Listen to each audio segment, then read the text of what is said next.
Hello, voice clear है?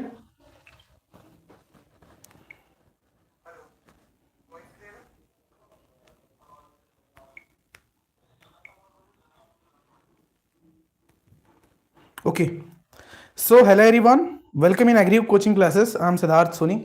स्वागत है आप सभी का आज के इस नए सेशन में। In this session we will discuss about the most important topic of the revision classes, जो कि हम लोग डिस्क प्लाउ से कवर करेंगे। आज के सेशन में disc plough, disc harrow, rotavator, cultivator और सब सॉइलर, 5 टॉपिक को हम लोग आज रिवाइज करेंगे।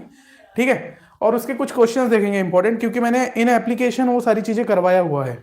ठीक है, और इसी तरीके से नेक्स्ट जो है चीजें हम लोग 1 बाय 1 तरीके से फिर करने भी वाले हैं।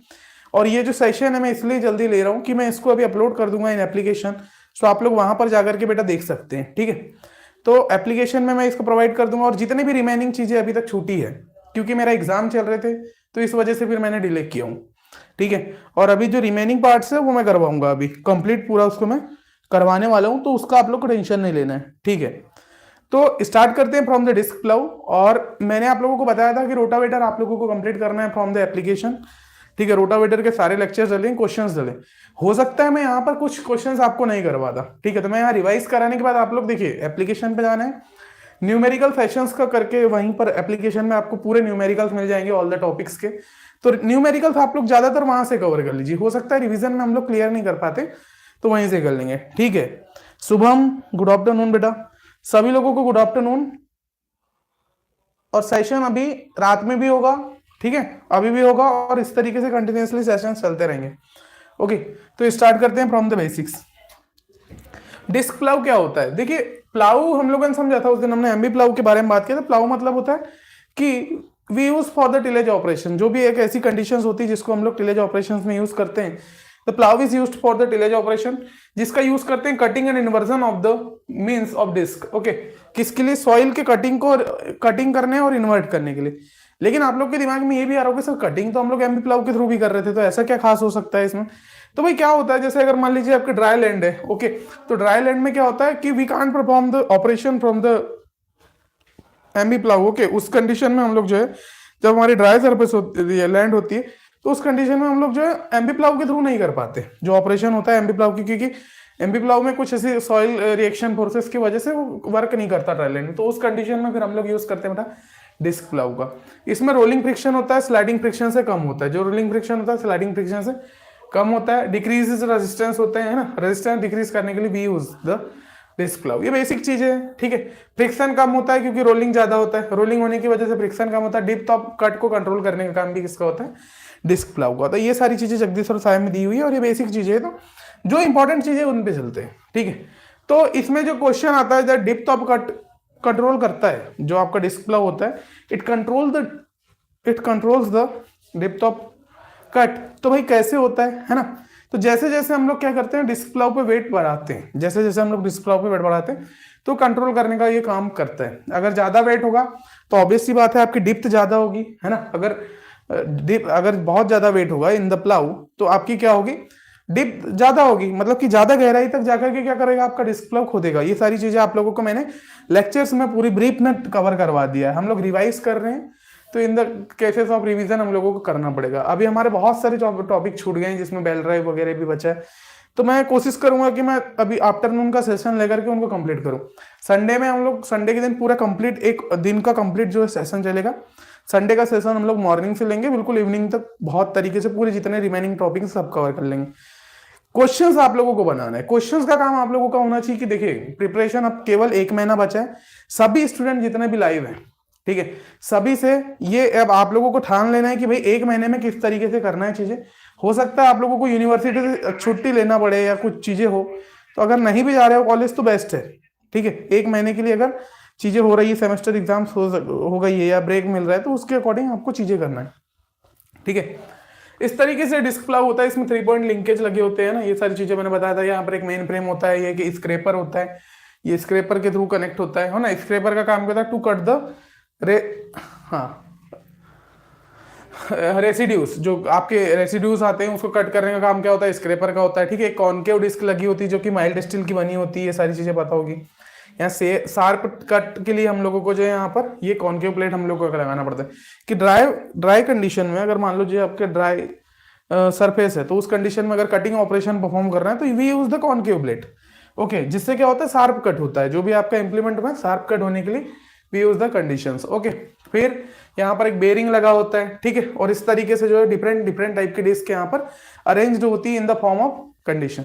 ठीक है, यहाँ पर आपका एक फरो व्हील होता है जो कि क्या होता है चलते रहता है। जैसे आपने देखा होगा कि एमबी प्लाउ में हमने बात किया था कि एमबी प्लाउ में आपका क्या लगा होता था, लैंडस्लाइड लगा होता था, तो उसी तरीके से डिस्क प्लाउ में क्या लगा होता है, डिस्क प्लाउ में आप लोगों के जो है फरो व्हील लगे होते हैं। तो ये सारा एक मेन आप लोगों को पॉइंट पॉइंट याद होना चाहिए, क्योंकि क्वेश्चन में ये सारी चीजें फिर कभी कभी पूछ लेते हैं। ठीक है, रियर एंड लगा होता है, तो रियर एंड का मतलब यूज क्यों होता है, to stabilize the rear part, जो रियर पार्ट होता है उसको स्टेबलाइज करने के लिए वी यूज द कंडीशन। जिन भी बच्चों ने अभी रिवाइज किया होगा फ्रॉम द एप्लीकेशन तो उनको ब्रीफ में हो सकता है। यहाँ पर मैंने बहुत जो है कम चीजें लेकर के आया है, मतलब कि जो इंपॉर्टेंट है वो यहाँ पर केवल है, इंपॉर्टेंट चीजों को हम लोगों ने यहाँ पर कवर करवाया। ठीक है, बात करेंगे बेटा डिस्क प्लाउ में डिस्क एंगल और टिल्थ एंगल की। देखिए डिस्क प्लाउ में दो टाइप के एंगल होते हैं, एक होता है डिस्क एंगल, दूसरा होता है tilth angle. If you talk about the disc angle, तो angle between disc axis and direction of travel is called disc angle. Okay, किसके किसके बीच का एंगल होता है भाई, तो ये एंगल होता है किसके बीच का, डिस्क एक्सिस का और डायरेक्शन ऑफ ट्रेवल के बीच का जो एंगल होता है सर हम लोग उसको बोलते हैं डिस्क एंगल। इसमें ये इस तरीके से बनता है, this is the direction of travel, ठीक है, और ये क्या है आपका डिस्क क्या है, एक एक्सिस के अबाउट क्या है जो है घूमी हुई है, तो इन दोनों के बीच का जो एंगल बनेगा from this to this, disc axis और डायरेक्शन ऑफ ट्रेवल के बीच का जो डिस्टेंस है यहाँ पर जो एंगल बनेगा उसको हम लोग बोलेंगे disc angle. Width of cut को कंट्रोल करने के लिए we use the disc angle. Okay, disc angle का काम क्या होता है, विड्थ ऑफ कट को कंट्रोल करने का काम होता है। ठीक है, उसके बाद फिर विड्थ ऑफ कट को कंट्रोल करने का काम हो रहा है तो ये डिस्क एंगल का काम होगा। ठीक है, अल्फा के इससे डाल देंगे तो रेंज इसकी होती है 42 टू 45 डिग्री। ठीक है, now comes into the next tilth angle. देखिए टिल्थ एंगल क्या होता है, टिल्थ एंगल क्या होता है, angle between disc and vertical axis. ये आपकी वर्टिकल एक्सिस है, क्लियर, और ये क्या है डिस्क के जो एक्सिस होती है उन दोनों के बीच का जो है एंगल होता है, उसको हम लोग फाई से रिप्रेजेंट करते हैं। आपको ये वर्टिकल एक्सिस, इसमें से आपको चीजें याद रखना है कि जो डिस्क एंगल होगा ये विड्थ ऑफ कट को कवर करता है और जो ये टिल्थ एंगल होता है ये आपका डेप्थ ऑफ कट को कंट्रोल करने का काम करता है। इसकी रेंज अगर बात करें तो 15 से 25 डिग्री तक का जो है इसका रेंज होता है, ये आप लोगों को पता होना चाहिए। ठीक है, अभी आप लोगों के पास केवल और केवल अभी अप्रोक्सीमेटली 1 महीने का समय बचा है। कितना महीना बचा है बेटा, 1 महीना बचा, तो 1 महीने में आप लोगों को जो है फोकस होकर के पढ़ना है। हो सकता है तो आप लोग कॉलेज से भी लीव ले लीजिए, मेरा कहना ये है ना, कि 1 महीना की अगर हो सकता है तो किसी ने तो किसी तरीके से आप लोगों को अपने लिए टाइम निकाल के क्वेश्चन प्रैक्टिस करना है, केवल और केवल क्वेश्चन प्रैक्टिस। दूसरी चीजें आपको बिल्कुल नहीं करना है। यहाँ पर मैं रिवाइज करा दे रहा हूँ, इसके बाद आपको जितने क्वेश्चन हो सकते हैं आप उतने क्वेश्चन आके बनाइए, है ना, क्वेश्चन जितने हो सकते हैं आप उतने क्वेश्चन आकर के करिए। स्टूडेंट्स लोग अभी कमेंट पे ध्यान नहीं देना है, कमेंट अभी मत करो आप लोग, क्योंकि मैं अगर क्लास में डिस्टर्ब हुआ तो मैं क्लास को बंद करके चले जाऊंगा, फिर आप लोग के रिवीजन सेशन रुक जाएंगे। ठीक है, जो भी बात होती है हम लोग से डायरेक्टली बात करिए आप लोग व्हाट्सएप में। ठीक है, डायमीटर ऑफ डिस्क क्वेश्चन आता है बेटा कि find the diameter of the disc. Diameter of disc के क्वेश्चंस पूछता है कि हाँ डिस्क प्लाउ में कि डायमीटर क्या होता है, तो आपको एक नॉर्मल वे में पता होना चाहिए कि जो डिस्क होती है, जो हम लोग डिस्क प्लाउ में डिस्क यूज करते हैं, उसका डायमीटर 60 टू 70 सेंटीमीटर तक का इसका डायमीटर होता है। इसकी वेट और डिस्क की बात करें, वेट की बात करें तो 180 टू 540 किलोग्राम इसका क्या होता है, वेट होता है। ठीक है, if you talk about the formula, तो विड्थ ऑफ कट ये W से रिप्रेजेंट किया जाता है। ओके, जिसमें क्वेश्चन कैसा आता है, देखिए आप क्वेश्चन कैसा आता है। ठीक है, आपको डायमीटर पता रहना चाहिए कि डायमीटर 60 टू 70 सेंटीमीटर होता है इसका एक का वेट, अगर क्योंकि एक एक नंबर के क्वेश्चन से आते हैं कभी कभी। Now comes into the next part, किस जो इंपॉर्टेंट पोर्शन है डिस्क एंगल का, वो आपको एक क्वेश्चन पूछेगा वहां से कि find the width of cut of a disc. Okay, disc plough में आपको विड्थ ऑफ कट निकालने के लिए पूछेगा, तो for the condition of width of cut अगर हमको डिस्क प्लाउ में पूछा तो we represented by the W, जो विड्थ ऑफ कट होती है आपकी उसको हम लोग रिप्रेजेंट करते हैं W से। जब भी ये क्वेश्चन पूछेगा तो उसमें आपको डिस्क एंगल गिवन रहेगा, ठीक है, टिल्थ एंगल गिवन रहेगा हमेशा, रेडियस गिवन रहेगी आपको क्वेश्चन में, और डेप्थ ऑफ द प्लॉइंग, जितने भी क्वेश्चन है गेट के वहां पर ये सारी चीजें गिवन है, गिवन फॉर्म में दी रहती। तो इस वजह से आप लोगों को ये सारी चीजें वहां पर क्वेश्चन में गिवन रहती। सॉल्व करने के लिए डायरेक्टली आपको इसका फॉर्मूला याद रखना है। यहाँ पर ये डिफरेंट टाइप के वेरिएशंस है ना, कि कैसे कैसे होता है, क्या सारी चीजें होता है, ये सारी चीजें मैंने एप्लीकेशन पे जब लेक्चर करवाया था वहां पर मैंने बहुत ब्रीफ में किया था। अभी हम रिवाइज कर रहे हैं, तो यहाँ पर जो भी मैं पीडीएफ अपलोड करूंगा एप्लीकेशन में, तो आप लोग देख लेना वहां से। बाकी ये कुछ इस तरीके से दो कंडीशन होती है, एक की वर्टिकल कंडीशन में डिस्क आपकी खड़ी है, दूसरी की इंक्लाइंड है। दूसरी क्या है, इंक्लाइंड है। तो उसके अकॉर्डिंग जो आपका थेरेटिकल और दो फॉर्मूले बनते हैं, एक बनता है थेरेटिकल फॉर्मूला और एक होता है एक्चुअल फॉर्मूला। तो ओके, तो मतलब डायरेक्टली आपको फॉर्मूला बता रहा हूं, that is the width of cut in a theoretical condition. कि थेरेटिकली जो बुक्स में दिया रहता है, बुक्स में जो आप लोगों के प्रोफेसर्स हैं या फिर जितने भी टाइप के जो बुक्स ऑथर्स हैं, उनके द्वारा जो विड्थ ऑफ कट का जो थेरेटिकल फॉर्मूला होता है बेटा, ये होता है W T is equals to 2 into under root of 2 into R into D upon cos phi D upon cos phi. ठीक है, फाई की वैल्यू गिवन रहेगी। फाई क्या होता है, आपका टिल्थ एंगल होता है, मैंने अभी बताया था इन द क्वेश्चन।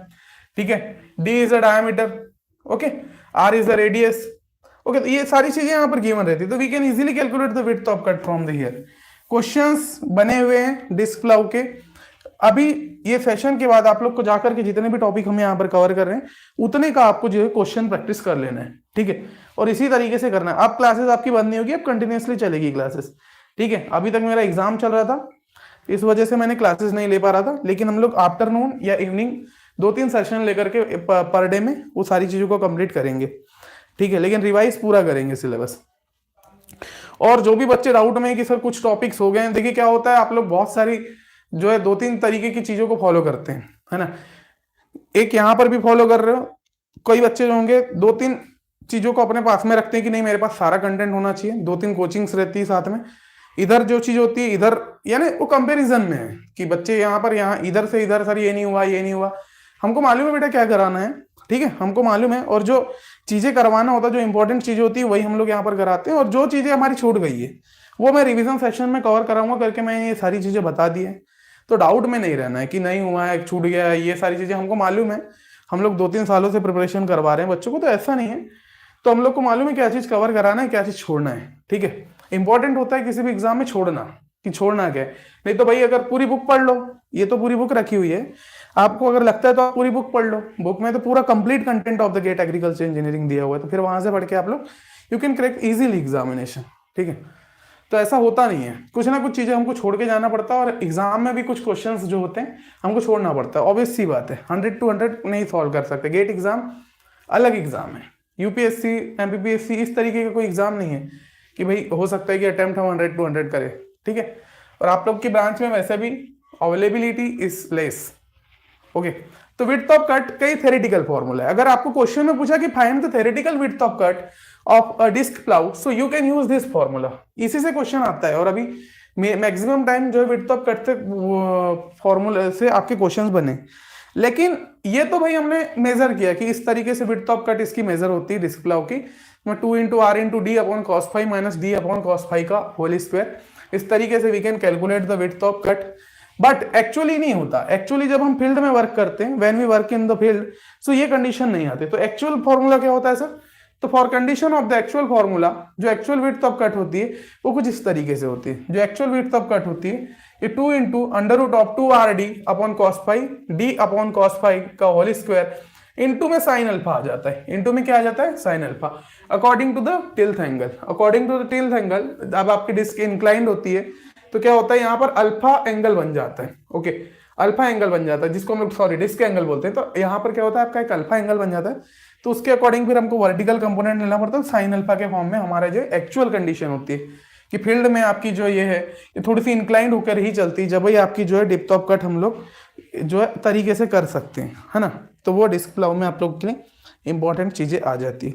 तो the main formula for calculating the depth of cut in actual condition, this is the formula used for the solving of the questions. ठीक है, ये 2 फॉर्मूले आप लोग नोट करेंगे यहाँ से। ठीक है, और ये वाला फॉर्मूला याद रख लो, बस साइन अल्फा हटाओगे तो थेरेटिकल फॉर्मूला आता है। क्वेश्चन में पूछता है कि थेरेटिकली बताइए, एक्चुअली बताइए, तो वहां पर यू कैन यूज, बस साइन अल्फा का फर्क है। ठीक है। आर क्या होता है? R is the radius, small D is the depth of the ploughing, कितने डिप्थ में आप लोग प्लॉइंग कर रहे हैं वो गिवन रहेगी इन एग्जामिनेशन, वो गिवन रहेगी। सेंटीमीटर होगा तो मीटर में कन्वर्ट करके you can solve easily. Phi है, टिल्थ एंगल होता है, अल्फा है, डिस्क एंगल होता है। तो ये सारे मेजरमेंट के अकॉर्डिंग आपके 2 नंबर अगर डिस्क प्लाउ के आप चाहते हैं तो यहाँ से कंप्लीट हो जाते हैं। और ये क्वेश्चंस आपके पूछते हैं, या ये वाले टॉपिक से आपका डिस्क क्वेश्चन आप लोगों का पूछता है, तो इंपॉर्टेंट है। Okay, now comes into the next part. अब देखिए कुछ इसमें फार्म मशीनरी ऐसा सब्जेक्ट है जिसमें आप मोस्टली ध्यान देना पड़ता है बेटा फोर्स एनालिसिस के ऊपर, है ना। जो मोस्टली क्वेश्चंस आते हैं वो comes from the force analysis also. Force analysis के पार्ट से भी होते हैं, तो इसमें भी फोर्स एनालिसिस होता है। देखिए किस तरीके का ये डिस्क लगा होता है, डिस्क इंक्लाइंड है, यहाँ पर आपको एक थ्रस्ट फोर्स लगता है, ठीक है।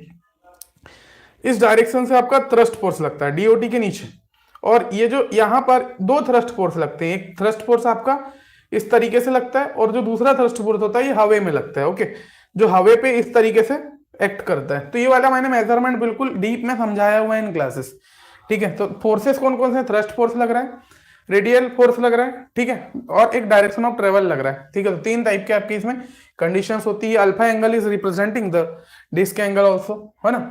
और यहाँ पर फोर्सेस के अकॉर्डिंग जब हमको कट द सॉइल, ये इसके लिए मेजर करते हैं सारी चीजें। तो यहाँ पर according to the force analysis आप लोगों को कुछ इस तरीके से देखने मिलता है। अगर हम लोग उसका डायग्राम देखें कि कौन कौन सी चीजें एक्ट कर रही है, थ्रस्ट फोर्स एक्ट करता है, रेडियल फोर्स एक्ट करता है, ठीक है। और ये टी कॉस फाई हॉरिजॉन्टल होने की वजह से। तो यहाँ से फोर्स के लिए आपको हमेशा याद रखना है डिस्क प्लाउ का जो force along the DOT, question में बोलता है कि find the force along the DOT, question दे देता है और इस टाइप की इक्वेशन में आपको बस पुट करके रखना पड़ता है। तो 3rd नंबर पे the formula for disc plough, the 3rd formula will be this. कुछ भी नोट नहीं करना है, ज्यादा यहाँ पर पंचायत नहीं करना है। For solving the question only remember this formula for solving the question. इसमें बस आपको मेजरमेंट याद रखना है कि आर क्या होता है? रेडियस होता है, अल्फा डिस्क एंगल होता है, अल्फा डिस्क एंगल होता है, फाई क्या होता है आपका? Phi is representing the tilth angle, T is representing the thrust force. केवल अगर आप फॉर्मूला याद रख लेते हैं, 3rd फॉर्मूला, मैंने पहला फॉर्मूला बोला हूं कि विड्थ ऑफ कट का theoretical formula, width of cut का actual formula, in 3rd condition the formula for the DOT, okay, और फोर्स अलोंग द डीओटी। बस 3 फॉर्मूले आपको डिस्क प्लाउ से याद रखना है, केवल और केवल 3 फॉर्मूले आपको for solving the question in GATE. क्योंकि रिवीजन सेशन है, रिवीजन सेशन में इसी तरीके से अब आप लोगों ने किया होगा, तो it is the best thing for you कि आप लोगों ने जब अच्छे से मेजर करके चीजों को किया होगा तो it is the best thing for you. But आपको ये 3 कंडीशन से पूछेगा कि एक्चुअली विड्थ ऑफ कट निकालो, थ्योरेटिकल निकालो और फोर्स अलोंग द डीओटी क्या होगा। तो डायरेक्टली क्वेश्चंस में ये चीजें आ जाती हैं, ठीक है। तो ये आपको 3 चीजें यहाँ से याद रखना है, बिल्कुल हम लोगों ने छान करके चीजों को लाया हुआ है, ठीक है। फिर यहाँ पर और डिफरेंट टाइप की कंडीशन बनती है, ओके। तो यहाँ पर आपके force along direction of travel पूछेगा, है ना, जो मैंने बताया फॉर्मूला, जो force along the direction of travel हमने देखा। फिर इसमें क्वेश्चन टाइप होता है कि टोटल रेडियल फोर्स का वो कैलकुलेट करिए, find the total radial force in the question. कभी कभी अगर पेपर अच्छा लेवल का आ गया, है ना, पहले के क्वेश्चंस क्या होते थे 5 नंबर 4 नंबर के इस तरीके के क्वेश्चंस भी आते थे गेट में।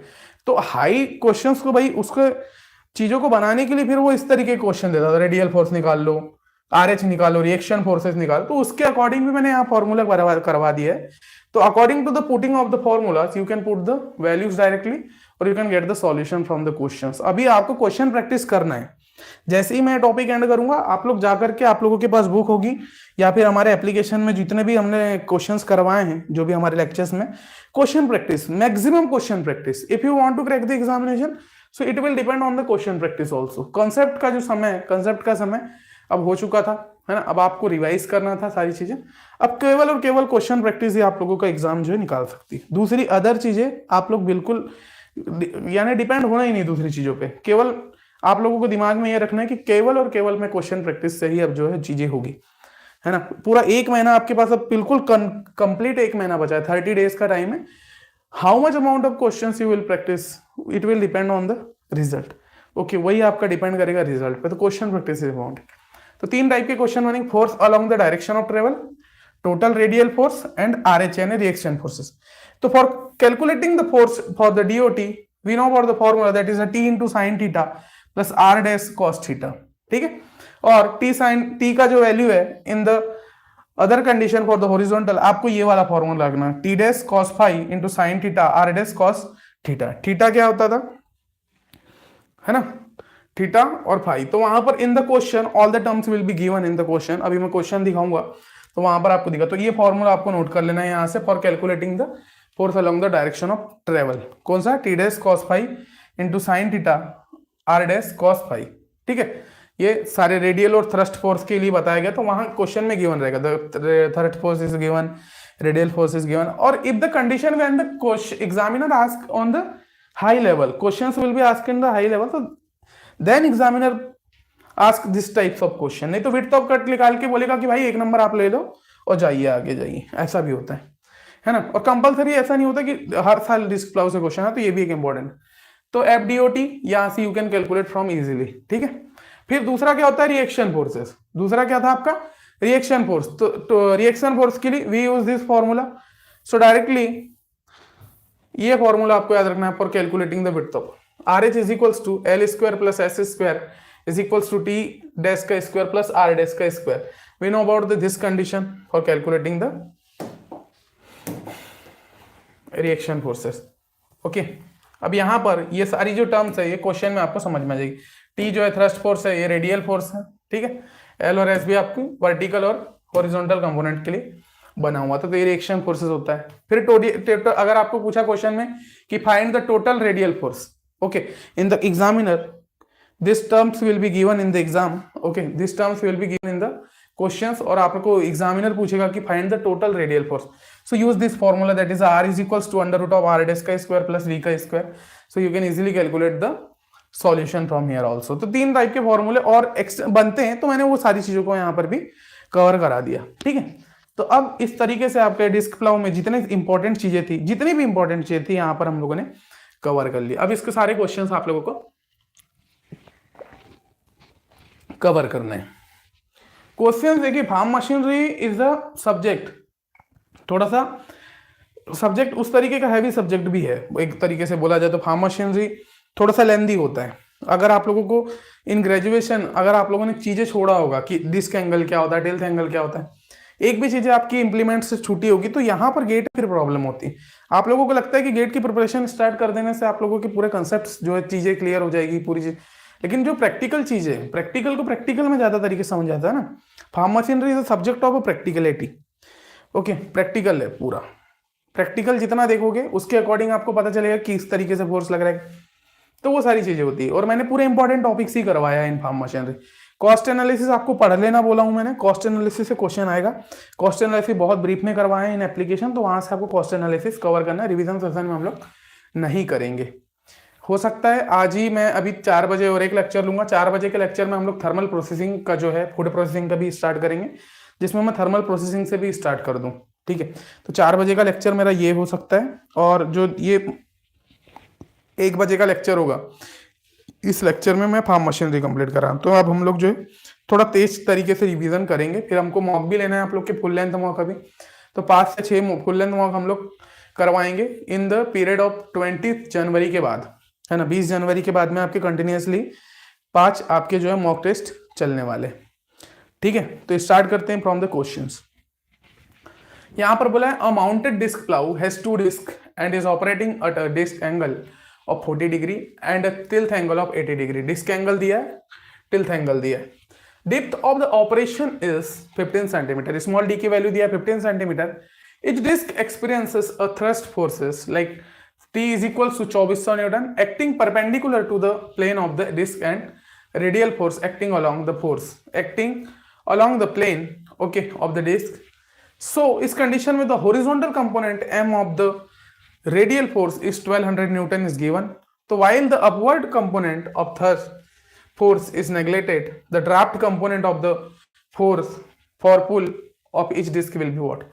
फाइंड करने बोला है ड्राफ्ट कंपोनेंट। देखिए अब ये क्वेश्चन जो था, ये क्वेश्चंस हाई लेवल के क्वेश्चन थे, है ना। उस समय जब पूछे जाते थे तो उस समय 2-2 मार्क्स 3-3 मार्क्स के जब क्वेश्चन पूछे जाते तो ये हाई लेवल के क्वेश्चन उस तरीके से बनते थे जो कि बच्चे को परेशान करने। अब यहाँ पर केवल और केवल आपको पूछा कि ड्राफ्ट कंपोनेंट फाइंड करना है, component of the draft find करना। अब you can, if you have a knowledge about the formula और आपको पता चल गया कि कौन कौन सी चीजें क्या क्या होती है, तो देखिए उसके according you can easily calculate the, easily make the question. यहां पर बोला है the horizontal component of M of the radial force. Radial force का हॉरिजॉन्टल कंपोनेंट को हम लोग रिप्रेजेंट करते हैं from the R dash is equal to 1200 newton ठीक है, यहाँ पर एंगल बन रहा है, डिस्क एंगल 40 डिग्री दिया है, ओके, टिल्थ एंगल दिया 20 डिग्री, ठीक है, यहाँ थ्रस्ट फोर्स लग रहा है, ये टी डैश यहाँ पर हॉरिजॉन्टल कंडीशन में थ्रस्ट फोर्स लगता है वो वाला है। आपको बोला है ड्राफ्ट फोर्स, ओके, तो एफ डी हमसे रिप्रेजेंट करते हैं फ्रॉम द ड्राफ्ट फोर्स, और we know about the formula that is T into cos five into sine theta M into cos theta. तो यहाँ पर हम लोगों ने क्या किया, बस और केवल वैल्यूज पुट कर दिया और we can get a directly formula. तो फ्रॉम दिस क्वेश्चन अगर जिस भी बच्चे को ये फॉर्मूला याद रहता है उस समय, तो they can easily solve this problem. तो ऐसा होता था, केवल फॉर्मूला बेस्ड है। यहाँ पर वो वाला जो एफ डी का जो फॉर्मूला मैंने ऊपर लिखा है, केवल और केवल वो यूज हुआ और उसके हेल्प से you can solve the problem in a 2 line solve, है ना। तो ये इस तरीके से चीजें होती है। अब आप लोगों को कंपैरिजन करके वहां से देख लेना है चीजों को। यहाँ पर अभी मैं पीडीएफ अपलोड करूंगा, तो आप लोग को सारी चीजें फिर अपने से भी मेहनत करना है ना। बाकी वो गाइस चीजें मिलेगी तो दिक्कत होगी आप लोग को।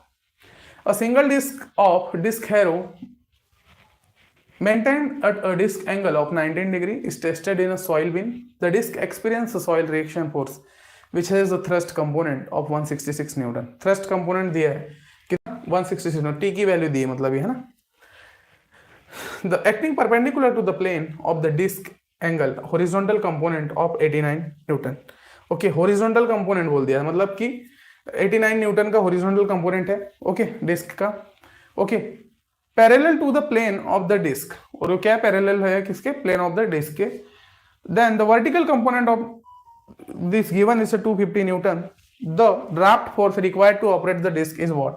Same formula for using this formula, है ना, यही वाला ड्राफ्ट का, उसमें भी ड्राफ्ट बोला था, इसमें भी ड्राफ्ट बोला था, same formula we can use here. जो चीजें गिवन है, first of all put all the values. T की वैल्यू गिवन थी, है ना, टी की वैल्यू गिवन थी, साइन की वैल्यू जो थीटा की वैल्यू है गिवन है, यहाँ पर वैल्यूज पुट करके we can get F D will be 138.195 Newton.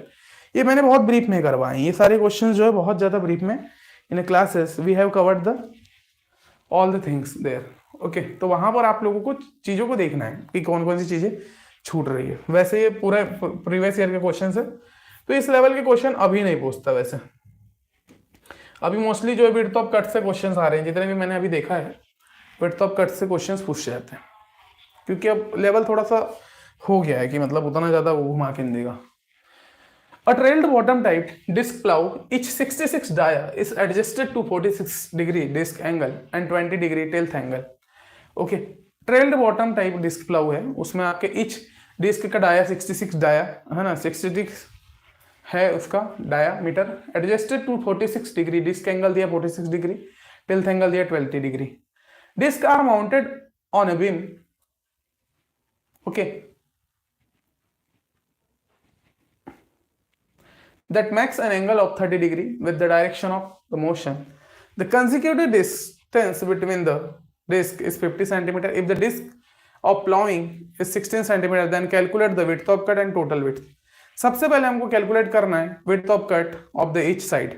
each side की, है ना, सभी साइड के जो है width of cut को कैलकुलेट करना है, और दूसरी कंडीशन में हमको total width of the cut हमको भी कैलकुलेट करना है। So from this question, the given values are theta is given, that is a 46 degree in this question, okay। जो आपका डिस्क एंगल था 46 डिग्री आपका डिस्क एंगल दिया था, जिसको मैंने थीटा से रिप्रेजेंट किया, और this is called 46 degree. Theta और अल्फा दोनों यूज कर सकते हैं for the disc angle. Phi जो है आपका 20 डिग्री गिवन है, ठीक है, फाई क्या है आपका 20 degree. We know about the width of cut formula, okay, we know about the formula for the width of cut. जब आपको चीजें यहाँ पर गिवन है, ओके, तो ये आपका थेरेटिकली हम लोग निकाल रहे हैं, कौन सा है थेरेटिकली। अभी साइन अल्फा का हमने यूज नहीं किया। जब साइन अल्फा बोलेगा कि इंक्लाइंड है आपका डिस्क, क्या है, इंक्लाइंड है, जबकि कंडीशन में आपको यूज करना है, ओके। तो एक्चुअली तो ये इस तरीके से इसका मेजरमेंट करेंगे। आर का वैल्यू गिवन है, दैट इज 33, डी का वैल्यू गिवन है, दैट इज 16, और put all the values here and you can easily calculate and get the calculation, that is 41.4542 centimetre. तो इस तरीके से आपके डिस्क प्लाव के क्वेश्चंस बनते हैं, क्योंकि देखिए टॉपिक्स बहुत सारे हैं, तो जल्दी जल्दी कराना इंपॉर्टेंट है अभी, ठीक है। तो you can solve this problem from the PDF also. Easy question है, 1 मिनट में बन जाएगा आप लोगों से, अगर जैसे आप सॉल्व करने बैठोगे। फिर आपको बोलता है कि कंसेक्यूटिव फॉर्म में जो है डिस्क्स लगी हुई है, उनके बीच की जो डिस्टेंस है वो 50 गिवन है, ओके। कंसेक्यूटिव फॉर्म में आपकी जो है डिफरेंट टाइप की जो है ये लगी हुई है, क्या लगी हुई है बेटा, डिस्क लगी हुई है। आपको बोलता है कि टोटल विड्थ फाइंड करो। पहले वाली की विड्थ हमने निकाला, दैट इज 41.542 2 वहाँ पर गिवन था, सभी के बीच की डिस्टेंस 50 है, इसके बीच की भी 50 है, तो यहाँ पर जो विड्थ होगी इनके बीच की that is 50 into cos 60, 50 into cos 60 from the horizontal condition. Okay, जो भी एंगल बन रहा है उसके अकॉर्डिंग, और टोटल विड्थ यहाँ से 91.4542 सेंटीमीटर यहाँ से कैलकुलेट होता है फ्रॉम द क्वेश्चंस। हम लोगों ने ये सारी चीज़ों को वहाँ पर कवर किया है और देखा भी है, ठीक है। Now this is the complete coverage of the disc plough. Disc plough में पूछेगा तो इतने से ही क्वेश्चन पूछेगा, इससे ज्यादा आपको डिस्क प्लाउ में नहीं पूछेगा, ठीक है। Okay, comes into the disc harrow. Now disc harrow से भी कुछ इंपॉर्टेंट फॉर्मूलेज हैं, वो करवाएंगे। डिस्क हैरो के क्वेश्चंस जो है मैंने उस दिन भी आप लोगों को शायद ग्रुप में बताया था, डिस्क हैरो के क्वेश्चंस भी आप लोग जो है ग्रुप से एप्लीकेशन से करना है आप लोगों को। डिस्क हैरो के यहाँ पर मैं कंसेप्ट रिवाइज करवा दे रहा हूँ, जो जो चीज़ें हमने वहाँ पर करवाई हुई है इन क्लासेस, वो सारी चीज़ों को मैं यहाँ रिवाइज कर रहा हूँ। जब हम पढ़ते थे बेटा डिस्क हैरो के बारे में, तो जो हैरोज होते थे वो आपके सेकेंडरी टिलेज इंप्लीमेंट में आते थे, है ना। जो सेकेंडरी टिलेज के लिए यूज करते थे वो सारे जो इंप्लीमेंट्स होते थे we use for the secondary tillage operation, वो सारे क्या होते थे, हैरोज होते, जो हैरो होंगे। तो इनका यूज क्यों किया जाता था, तो देखिए फाइनल ऑपरेशन करने के लिए पहले बार में हमने जब ऑपरेशन किया from the MB plough, disc plough, तो क्या होता था कि हमने बस केवल सॉइल को ब्रेक कर दिया है। सॉइल को क्या है, उसकी जो एक ग्राउंड लेवल पे जो सॉइल है उसको हमने ब्रेक करके जो बड़े बड़े पत्थर या बड़े बड़े टुकड़ों के फॉर्म में ला करके रख दिया है। तो उसमें क्या होता है, अब सेकंड टाइम में हमको ऑपरेशन करने के लिए for preparing the seed bed we should have to perform the operation for finer, उसको हम लोग बोलते हैं फाइनर ऑपरेशन, जिसमें क्या होता है we prepare the seed bed. Okay, seed bed को हम लोग क्या करते हैं, प्रिपेयर करते हैं in that condition to break the large clouds and prepare seed bed for planting. इस कंडीशन में हम लोग क्या करते हैं, ब्रेक करते हैं किसको, लार्ज जो क्लाउड्स होते हैं उसको, और फिर इस कंडीशन में सीड बेड को हम लोग क्या करते हैं, प्लांटिंग के लिए क्या करते हैं, प्रिपेयर करने का काम करते हैं, सेकेंडरी टिलेज ऑपरेशन। तो इसमें जो सबसे इंपॉर्टेंट टाइप है जिसमें क्वेश्चन पूछा जाता है that comes from the disc harrow. Disc harrow से क्वेश्चन पूछा जाता है, कुछ इस तरीके का डिस्क हैरो दिखता है ना, 2 गैंग बनी होती है, 2 गैंग में इस तरीके की आपकी डिस्क लगी होती है। ओके, डिफरेंट टाइप की डिस्क लगी होती है अकॉर्डिंग टू द कंडीशन।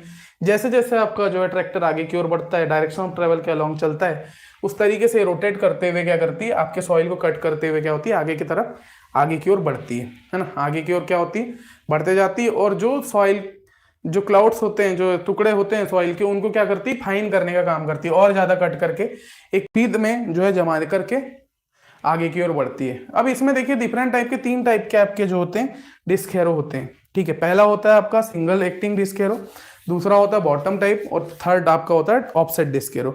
सबसे ज्यादा मोस्टली जो क्वेश्चंस आते हैं वो ऑफसेट टाइप से होते हैं। जितने भी क्वेश्चंस अभी तक गेट में पूछे गए हैं that comes from the offset type disc harrow always. Okay, तो यहाँ पर अभी 1 बाय 1 देखते हैं कि सिंगल एक्टिंग कैसा दिखता है, टेंडम टाइप कैसा होता है, और ऑफसेट टाइप कैसा होता है। तो सिंगल एक्टिंग की बात करें तो कुछ 2 टाइप के गैंग लगी होती है, उसमें डिफरेंट टाइप की आपकी डिस्क लगी होती है, और ये डायरेक्शन ऑफ ट्रेवल के अलॉन्ग क्या होता है, आगे की ओर बढ़ते जाता है। तो ये इस तरीके के जो डिस्क हैरो होते हैं उसको हम लोग बोलते हैं सिंगल टाइप डिस्क हैरो। फिर क्या होता है आपका टेंडम टाइप डिस्क हैरो होता है। टेंडम टाइप में क्या होता है, आपके 4 जो है इस तरीके से जो गैंग लगी होती है, 4 गैंग लगी होती है, जिसमें आपके फिर डिफरेंट टाइप की क्या है, ये डिस्क लगी हुई है ना, ये डिफरेंट टाइप की सारी ये डिस्क लगी हुई है। फिर ये क्या होता है, आगे की ओर डायरेक्शन ऑफ ट्रेवल के अलॉन्ग आगे की ओर बढ़ता है, फिर ये जो है आगे जो है वर्क करते हुए आगे की ओर जाता है। अब ये क्या होता है ना, ये जो डिस्क हैरो, अगर जो पहली बार यहाँ पर स्टूडेंट आएंगे उनको थोड़ा सा बता देता हूँ कि ये जो सॉइल को किस तरीके से कटिंग करते हैं। तो ये वाला हिस्सा अंदर की तरफ डालता है, ये इसको इधर साइड में अंदर की ओर डालता है। तो दोनों क्या होता है, अंदर की तरफ दबाने का काम करते हैं, जो भी सॉइल होती है उसको अंदर की ओर ढकेलने का काम करते हैं। तो this is the working of the disc harrow also. क्योंकि इंपॉर्टेंट आप लोगों के लिए तो फॉर्मूलाज है, important is the formulas for remembering the condition. फिर आपका ऑफसेट टाइप डिस्क हैरो होता है। ऑफसेट टाइप में क्या होता है, this is the first disc, this is the second gang, है ना, ऑफसेट टाइप में। और इसके ही मैक्सिमम क्वेश्चन आते हैं। The questions will be asked from the offset type disc harrow always. इसमें एक ई का फॉर्मूला पूछता है कि ऑफसेट बताइए, ई का फॉर्मूला इसमें आता है, जिसको भी हम लोग अभी देखने वाले। तो जो मेन चीजें उसको कवर करके आप लोग जो है स्टार्ट कर दीजिएगा क्वेश्चन सॉल्विंग, ठीक है। तो इस तरीके की आपकी क्या लगी होती, गैंग लगी होती, जिसमें डिफरेंट टाइप की क्या होते हैं आपके डिस्क लगी होती। इसमें आर फोर्स एक्ट करता है, रेडियल फोर्स, इसमें एल लेटरल टाइप फोर्स इसमें एक्ट करता है। तो ऑफसेट डिस्क हैरो में एल और आर आपके जो एक्ट करते हैं वो मैंने बताया था। यहाँ पर एक पॉइंट होता है हिच पॉइंट, ओके, यहाँ पर हम इसको जो है ट्रैक्टर से अरेंज करते हैं और आगे की ओर डायरेक्शन ऑफ ट्रेवल के अलॉन्ग आगे बढ़ते हैं। तो ये फिर कट करते हुए आगे की ओर बढ़ता है। तो ऑफसेट टाइप डिस्क हैरो होते हैं, ठीक है। अब गैंग एंगल की बात करें तो डिस्क हैरो के जो गैंग एंगल होते हैं ये 20 to 25 कहीं पे लिखा हुआ है एंड 30 to 35 भी होता है। तो you can always get a knowledge about that कि 20 से 35 तक का हम लोग लेते हैं। ठीक है। तो गैंग एंगल क्या होता है? It is the angle between gang axis and line of to DOT, direction of travel, और जो है गैंग एक्सिस के बीच के जो एंगल होता है उसको हम लोग बोलते हैं गैंग एंगल। ठीक है। तो ये आपका गैंग एंगल पता होना चाहिए आपको कि 20 से 35 होता है, आपको याद रखना। क्वेश्चंस आते हैं बेटा कि size of the disc harrow या फिर विड्थ ऑफ कट आपको फाइंड करने बोलता है कि find the disc harrow's width and the size of the disc harrow, इसमें से पूछेगा। तो इसमें अब मैंने तीनों के लिए फॉर्मूला यहाँ पर कवर कराए हैं। जो पहला फॉर्मूला मैंने कवर कराया for the W width of जो कट होती है, यहाँ पर आपको एक चीज ये पहले याद रखना है कि जो आपकी विड्थ ऑफ कट होती है ये डिफरेंट पैरामीटर्स पे डिपेंड करती है कि डिप्थ ऑफ द डायमीटर पे, डिस्क की स्पेसिंग पे और नंबर ऑफ डिस्क पे, तीनों पे क्या करती है? डिपेंड करती है जो भी आपकी विड्थ ऑफ कट होगी फ्रॉम द डिस्क हैरो। ठीक है। अब अलग अलग फॉर्मूले होते हैं, है ना, उसके अकॉर्डिंग आपको ये तीनों फॉर्मूले यहाँ से नोट करना है। सिंगल एक्टिंग हैरो अगर एग्जाम में आया, कभी भी अगर पूछा कि सिंगल एक्टिंग डिस्क हैरो पूछा, उसमें आपको बोला कि find the value of the width of cut of the single acting disc harrow in the question. So you can use this formula for calculating directly the depth of the cut. In which अभी मैं सारी चीजों को one by one बताऊंगा कि कौन सी value क्या है। ठीक है। तो इसके लिए आप लोगों को चीजों को याद रखते हुए आगे की ओर बढ़ना है। ठीक है। जिसमें सिंगल एक्टिंग हैरो की बात करें तो जो विड्थ ऑफ कट का फॉर्मूला है that is W is equals to 0.95 into n into S plus 0.3 up into D upon 1000। ठीक है। अब ये n और s जो है हमेशा यूज होगा, तो सबसे पहले मैं बता देता हूँ कि n क्या है, s क्या है और d क्या है। n is equals to the number of disk, s is representing the disk spacing in mm, capital D is representing the diameter and w is representing the size. Okay, from here n जो है number of disc को represent कर रहा है, s जो है spacing, जो कितनी इसकी स्पेसिंग है दोनों के बीच में, डायमीटर और ये विड्थ होता है। ठीक है। ये गिवन रहेंगे क्वेश्चंस में। आफ्टर दैट आपको ये वैल्यू पूछता है कि आप लोग फाइंड करके हमको बताइए, क्योंकि एग्जामिनर को मतलब है disc of the width of the cut से, तो वो जो उसको मतलब है वही चीज आपको वहां पर उसको जाकर डायरेक्टली बताना। तो ये सिंगल एक्टिंग हैरो के लिए W का वैल्यू है 0.95 n into S plus 0.3 d upon 1000। Double acting harrow के लिए W का जो formula that is 0.95 into n into S plus 0.6 इनके d अपॉन 1000। और जो टेंडम टाइप डिस्क हैरो होते हैं उसके लिए W is equal to 0.95 into n into S plus 1.2 d 1000 upon में 1000। तो from this formula you can calculate the width. Okay. तो यहाँ पर n जो है नंबर ऑफ डिस्क है, s जो है स्पेसिंग है, d जो है डायमीटर है, w जो है साइज है। ये चीजें आपको यहाँ से पता होनी चाहिए। ओके। दूसरा आपका अब क्वेश्चंस आते हैं बेटा ऑफसेट टाइप डिस्क हैरो से, जो मोस्ट इंपॉर्टेंट है। मैंने जब वहाँ कवरेज भी करवाया है इन एप्लीकेशन, तो मैंने मोस्ट ऑफ द कंडीशंस में आपको बोला कि ऑफसेट टाइप डिस्क हैरो के क्वेश्चन पूरे सॉल्व कर लो, तो आपका डिस्क हैरो का जो है चीजें you can easily get the knowledge. ठीक है। और जितने भी स्टूडेंट लेक्चर देख रहे हैं उन लोगों को ये चीज पता होनी चाहिए कि जैसे ही लेक्चर एंड होता है, जैसे ही ये लेक्चर एंड होगा, मैं तुरंत जाकर के वीडियो को प्राइवेट कर दूंगा।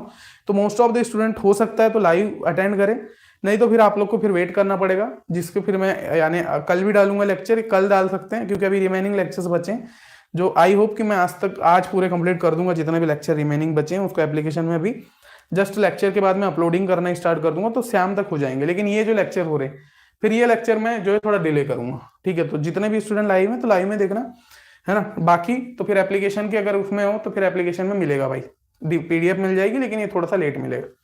ठीक है। अब बात करते हैं ऑफसेट टाइप डिस्क हैरो की। तो ऑफसेट टाइप डिस्क हैरो कुछ इस तरीके से अरेंज होता है ना। ये पहली गैंग होती है, दूसरी गैंग होती है, इसमें डिफरेंट टाइप की डिस्क लगी होती है। फ्रंट गैंग बोलते हैं इसको, रियर गैंग बोलते हैं। ठीक है। यहाँ पर एक हिचिंग पॉइंट होता है जिसको रिप्रेजेंट करते हैं H से। इसमें दो फोर्स आपके एक्ट करते हैं हिचिंग पॉइंट में, एक PX और एक PY। वर्टिकल और हॉरिजॉन्टल दो कंपोनेंट होते हैं हिचिंग पॉइंट के। यहाँ RHR होता है, RHF जो आपकी फ्रंट गैंग में लगता है, जिसको हम लोग बोलते हैं reaction force on the front gang, soil reaction at a front gang. नीचे वाली जो रियर गैंग होती है उसमें soil reaction at the rear gang आपका एक्ट होता है। LF representing the vertical soil reaction at the front gang, है ना। वर्टिकली जो सॉइल रिएक्शन फोर्सेस होते हैं। अभी यहाँ पर दो पॉइंट होते हैं। हम लोग मानते हैं कि इस गैंग का जो सेंटर पॉइंट है ये है, तो इस गैंग का सेंटर पॉइंट ये है और इस गैंग का ये। तो फ्रंट गैंग और रियर गैंग दोनों में सेंटर पॉइंट होते हैं, तो वहां पर आपका S और L एक्ट करता है। ठीक है। S और L, तो भाई फ्रंट के लिए LF और SF, तो vertical soil reaction at front gang, horizontal soil reaction for the front gang. LR जो होता है वर्टिकल सॉइल रिएक्शन फोर्स होता है इस कंडीशन में रियर गैंग का। SR जो होता है soil reaction at the rear gang.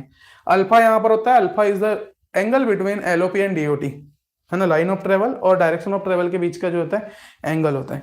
अब ये सारी चीजें मैं क्यों बता रहा हूँ, because this is the important for calculating formula for the E formula. Okay, जो ऑफसेट जो होता है ई जिसको हम लोग बोलते हैं, उसका फॉर्मूले के लिए आपको ये सारी वैल्यू वहां पर यूज होगी, और directly put the values in the question और you can get the answer. केवल और केवल 2 का क्वेश्चन यहाँ से फिक्स होता है कि डिस्क हेरो से अगर क्वेश्चन पूछा जाएगा तो केवल और केवल वही वाला क्वेश्चन इसमें पूछा जाएगा, इट विल डिपेंड वहां पे, है ना। तो ये सारी आपको वैल्यूज पता होनी चाहिए क्या क्या चीजें होती हैं।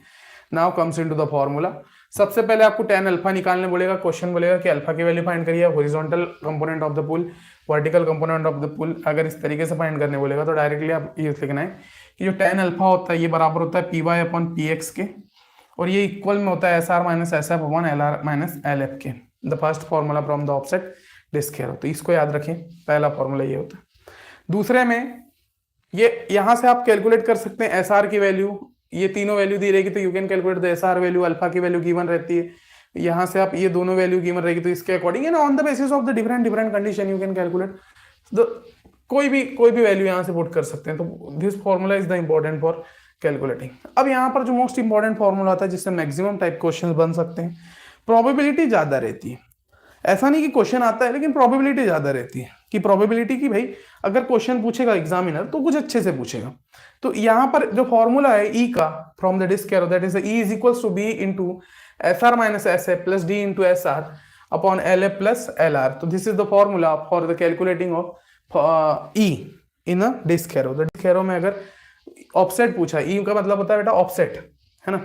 तो ऑफसेट अगर पूछा in the calculate the offset, तो you use this formula E is equals to B S R minus S F D into S R L F plus H R. D जो है डिप्थ है, D जो है बीट्थ है, जो बीट्थ होती है। ओके, और ये मैंने ये सारी वैल्यूज आपको बता दिया ऊपर, क्या क्या ये वैल्यूज होती है उसके अकॉर्डिंग कैलकुलेट कर सकते हैं डायरेक्टली। तो ये डिस्क हेरो के कंसेप्ट थे। डिस्क हेरो में केवल इतने से ही चीज़ें पूछी जाएगी, है ना। ये या तो विड्थ पूछेगा या तो फिर आफ्टर द फोर्थ एनालिसिस आपको बोलेगा कि आप ई का फॉर्मूला कैलकुलेट करके बताइए। फॉर्म जो भी आपको क्वेश्चन दे रहेगा उसमें ई कैलकुलेट करने बोलेगा। बस आपका डिस्क एरो में इतनी ही चीज़ें होती है अगर इंपॉर्टेंट की बात कर रहे हैं। फिर एक क्वेश्चन एक जगह यहाँ से भी क्वेश्चन पूछ लेता है कि भाई कपल थ्योरी से डिस्क एरो के, एक कपल थ्योरी होती है। ओके, अगर कपल थ्योरी से क्वेश्चन आएगा तो आपको बोलता है कि डिस्क थ्योरी की कपल थ्योरी से फाइंड करिए value of the Y. Okay, Y की वैल्यू फाइंड करने बोलता है, तो यहाँ पर कुछ टर्म्स होती है। वाई की वैल्यू होती है soil thrust into x upon weight. जब मैं क्वेश्चन दिखाऊंगा तो वहाँ पर आपको ये सारी चीज़ें समझ में आ जाएगी। तो कुछ फॉर्मूला होता है, ये भी इंपॉर्टेंट है। बाकी you can no about the values of upper, तो यहाँ से चीज़ें कर सकते हैं। ठीक, कपल थ्योरी में डिस्टेंस होती है, Y is distance between the conditions, तो वो सारी चीज़ें इस तरीके से होती है। Now comes into the break, है ना। 1 मिनट का हम लोग ब्रेक लेंगे, उसके बाद फिर जो है सब सॉइलर और उसके आगे जो है जो भी एक रिमेनिंग पार्ट बचा है उसको कवर करेंगे। ठीक है, तो हो सकता है तो ये क्वेश्चंस आप लोग देख लीजिए और जितने भी चीज़ें 1 मिनट का आप लोग भी रेस्ट लीजिए, उसके बाद फिर जो है आगे की ओर हम लोग करते हैं, कवर करते हैं। Okay, wait.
Okay, now comes into the topic. अब आपका सब सॉइलर और कल्टीवेटर दो टॉपिक हैं। कल्टीवेटर जो है इंपॉर्टेंट है, उससे क्वेश्चंस आते हैं, ठीक है, कल्टीवेटर से क्वेश्चंस आते हैं। तो अभी जो इंपॉर्टेंट टॉपिक्स हैं उनको अब हम कवर करते हैं या और अभी थोड़ी देर बाद में ये सेशन जैसे ही एंड होगा उसके हाफ आवर बाद, मतलब आधा घंटे बाद, मैं जो है thermal processing of the food का जो है वो भी टॉपिक आज यहाँ रिवाइज करवाऊंगा, ठीक है। तो फूड प्रोसेसिंग भी हम लोग आज से स्टार्ट करेंगे क्योंकि बचा हुआ था चीजें, ठीक है। तो इसके बाद में आप लोग को जो है फूड के लिए भी रेडी रहना है। आज के 2 सेशन में लूंगा, उसके बाद हो सकता है कि इवनिंग में भी हम लोग अरेंज करें। तो रिवीजन अभी जल्द से जल्द करते हुए आप लोग क्वेश्चन प्रैक्टिस मैक्सिमम रखिए, क्वेश्चन प्रैक्टिस मोर देन रखेंगे तो it will be beneficial for you always, ठीक है। यहाँ समझ में आ गया सारी चीजें। अब इसमें क्या है, रिवाइज कर रहे हैं भाई साहब। अगर आपने एप्लीकेशन से कवर किया होगा तो आप लोग को इजीली होगी चीजें। रिवीजन मतलब होता है रिवाइज करना चीजों को, या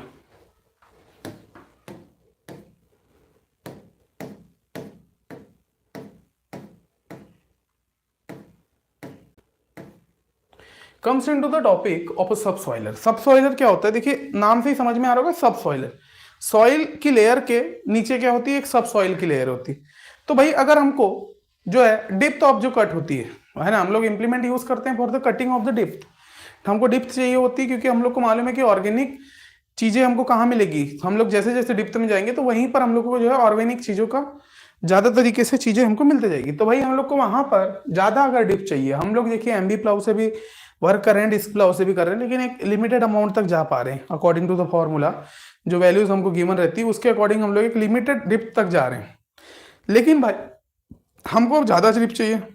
क्वेश्चन में बोला कि फाइंड अ मैक्सिमम डिप्थ, तो उस कंडीशन के लिए भी यूज सबसॉइलर देयर, है ना। अगर हमको ज्यादा डिप्थ चाहिए, अगर मुझे बहुत ज्यादा डिप्थ चाहिए for the doing the operation, तो वहां पर फिर मैं सबसॉइलर का यूज करूंगा। सबसॉइलर का जो दिखने का तरीका होता है कुछ इस तरीके का होता है, कुछ इस तरीके का बना होता है ना। इसमें एक फ्रेम लगा होता है, ये सपोर्टेड, यहाँ पर ये सपोर्ट लगा होता है ना, सपोर्टेड कंडीशन में इस तरीके से फिर ये अरेंजमेंट होता है। ये वाला जो हिस्सा सॉइल के अंदर जा करके जो है चीज़ों को करता है। इसमें डिप्थ की बात करें तो डिप्थ जो होता है 30 to 45 सेंटीमीटर तक की हमको इसमें डिप्थ मिलती है। तो ये बहुत ज़्यादा मैक्सिमम डिप्थ हो जाती है। अगर आप लोग पूरा अंदर तक जा करके जो ऑपरेशन परफॉर्म करना चाहते हैं तो ये डिप्थ होती है इसकी मैक्सिमम डिप्थ। विड्थ जो होती है इसमें 3 to 4 सेंटीमीटर की इसकी विड्थ होती है। मैक्सिमम डिप्थ की अगर बात करें तो 60 सेंटीमीटर इसकी जो है हम लोग ले सकते हैं। 45 सेंटीमीटर तक दिया रहता है, लेकिन कभी कभी अरेंजमेंट करके हम लोग जो है मैक्सिमम डिप्थ 60 सेंटीमीटर तक इसमें ले सकते हैं। ये चीज़ें यहाँ पर कवरेज होती है। इसमें डायरेक्टली बात करेंगे बेटा फोर्स एनालिसिस से, क्योंकि ज़्यादा इसमें चीज़ें होती नहीं। जो डिस्क प्लाउ होता है और साथ में जो जो सब सॉइलर होता है और जो चीजल प्लाउ होता है, चीजल प्लाउ एक अलग टॉपिक है, लेकिन इसके जो फॉर्मूलेज होते हैं मोस्टली सेम होते हैं। तो यहाँ पर ये you can use always the formula, this formulas for calculating the force analysis for the chisel plough also, ठीक है। तो उसमें भी you can use the formulas also,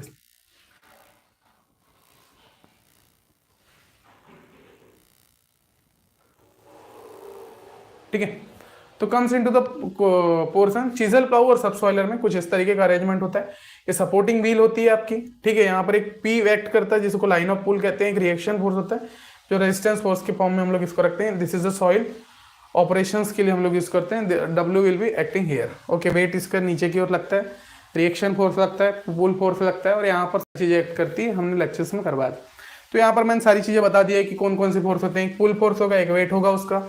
soil reaction force लगता है, theta angle between R H from horizontal, है ना। Reaction force जो होता है हॉरिजॉन्टल के साथ में जो एंगल बना रहा है उसको थीटा बोलते हैं। फाई इसमें जो होता है angle between pull and reaction force on horizontal, दोनों के बीच का एंगल फाई से रिप्रेजेंट होता है ना। तो आफ्टर कैलकुलेटिंग द कंडीशन आपको जो फॉर्मूला फाइंड होता है, जो भी आप चीजें देखोगे, इसमें एक चीज ये भी याद रखना कि एक एल भी एक वैल्यू होती है। L is a soil reaction absorbed by the supported wheel.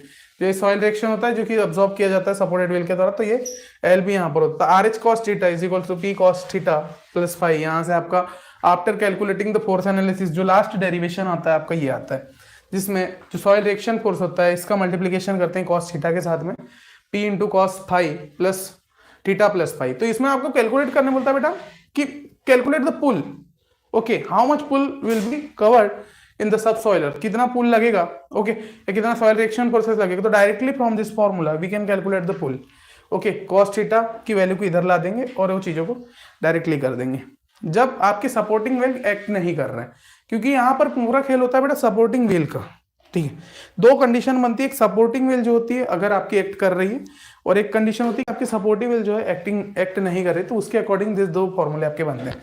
पहला formula R H cos theta into P cos theta plus five.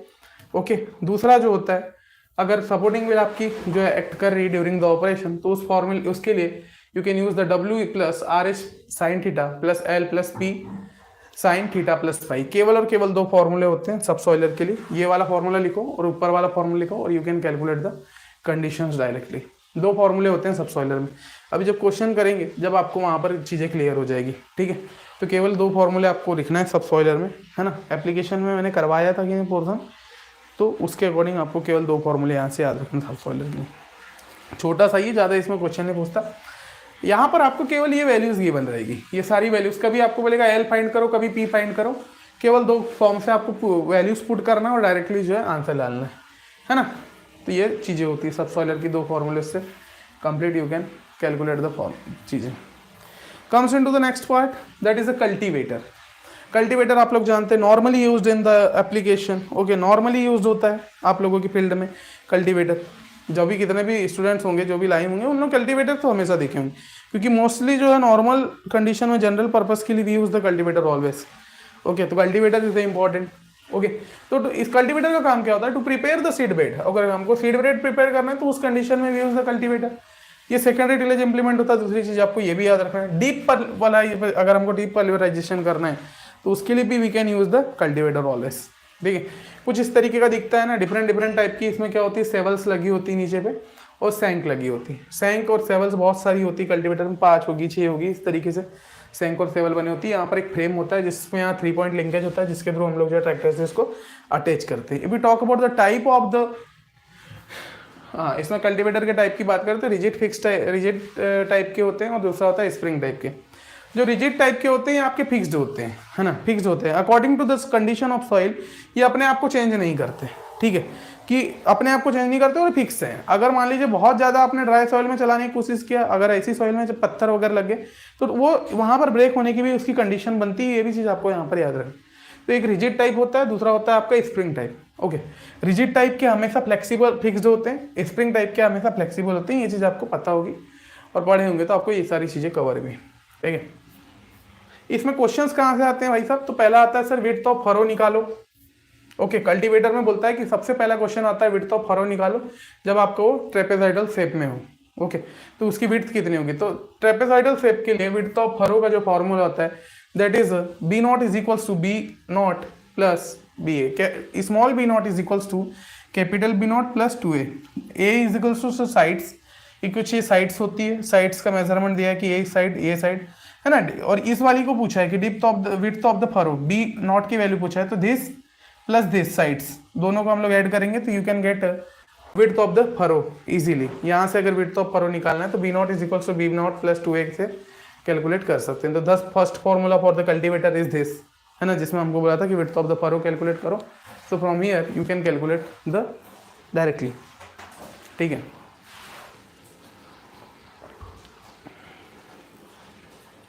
Okay, now comes into the next portion, trapezoidal shape का हो तो ये वाला formula. फिर cultivator में जो दूसरा क्वेश्चन आता है वो बोलता है कि स्पेसिंग बताओ दो सावेल्स के बीच की स्पेसिंग फाइंड करने के लिए बोलता है। पहला बोलता है कि आपने डिप्थ निकालो, दूसरा बोलता है कि दो सावेल्स के बीच की क्या निकालना है, स्पेसिंग निकालना। तो for that condition we use the formula for calculating the spacing. इसको रिप्रेजेंट करते हैं स्पेसिंग को, that is a small TO. Small TO is the distance between two shovel. दो सॉवेल के बीच की क्या होती है, डिस्टेंस होती है ना, जिसके हेल्प से हम लोग जो है इसको कैलकुलेट करते हैं। तो डायरेक्टली इसका फॉर्मूला देखेंगे for calculating the spacing between the two shovel will be T not is equals to B not plus 2a plus delta T. Okay, T not is equals to B not क्या होती है, distance नीचे वाली। Okay, जो मैंने अभी बताया question में, कैपिटल बी नॉट जो है डिस्टेंस होती है यहाँ से यहाँ तक की। ठीक है, प्लस 2a, दो साइड्स के बीच 2a plus delta T. Delta T कैसे होता है, क्लियरेंस होता है टू सॉवेल्स के बीच का, कि how much is the clearance of the between the shovels, तो वहां से you can calculate T O is equals to B not plus two A plus delta T. ये पता होना चाहिए कि क्या क्या चीज़ें होती है, उसके according you can solve the problem, है ना। ये बी नॉट यहाँ पे रिप्रेजेंट किया गया था कि नहीं, अब जो सबसे बॉटम है उसके बीच की जो दो फरों के बीच की डिस्टेंस है वो बॉटम डिस्टेंस होती है, ये पूरी विड्थ होती है कंप्लीट फरों में। दो फॉर्मूले हो गए आपके यहाँ से, spacing between two shovel, T not is equals to B not plus two A plus delta T, from here you can calculate. तो बेसिकली डेल्टा टी जो है क्लियरेंस होता है बिटवीन द सॉवेल, ये मैंने बताया था जो डेल्टा टी होता है। और इसकी वैल्यू हम लोग कैसे रखते हैं, अगर सॉवेल है, अगर कल्टीवेटर में वी यूज द सॉवेल्स, तो we can get a value of 0.5 centimetre for the shovel. अगर सॉवेल है तो उसके लिए हम लोग जो 0 से 5 सेंटीमीटर तक ले सकते हैं, 0 सेंटीमीटर से 5 सेंटीमीटर के बीच में हो सकता है जो डेल्टा टी होता है। अगर डेल्टा टी स्विप है ना, सॉवेल की जगह वी यूज द स्विप्स, तो वहां पर 2 से 5 सेंटीमीटर के बीच में हम लोग ले सकते हैं डेल्टा टी की वैल्यू, है ना। क्लियरेंस इतना ले सकते हैं, ये चीज बताया। Okay, the most important concept for the asking in the examination from the cultivator will be comes from here. इसमें बोलता है बेंडिंग मोमेंट एनालिसिस से क्वेश्चन कि find the bending moment for the cultivator, जो ऑपरेशन आप लोग कर रहे हैं। तो बेंडिंग मोमेंट का फॉर्मूला आप लोग को देखना है। The formula for calculating the bending moment will be the bending moment is equals to R H into H shank. This is the height of the shank, जो सैंक आपकी लगी होती है उसकी टोटल हाइट ये होती है हाइट ऑफ द सैंक, और जो सॉइल रिएक्शन फोर्स होता है ना, जो रिएक्शन फोर्स होता है उसके साथ अगर हम आपस में दोनों का मल्टीप्लीकेशन करते हैं तो we can calculate the B M, bending moment from there. Okay, पहला फॉर्मूला कैलकुलेट करने बोलता है कि बेंडिंग मोमेंट फाइंड करिए in the question, find the bending moment. Okay, so you can find from this value, ठीक है। तो पहला फॉर्मूला आपको याद होना चाहिए बेंडिंग मोमेंट का, दिस। सेकंड जो होता है बेंडिंग स्ट्रेस बोलता है, क्वेश्चन में बोलता है बेंडिंग स्ट्रेस।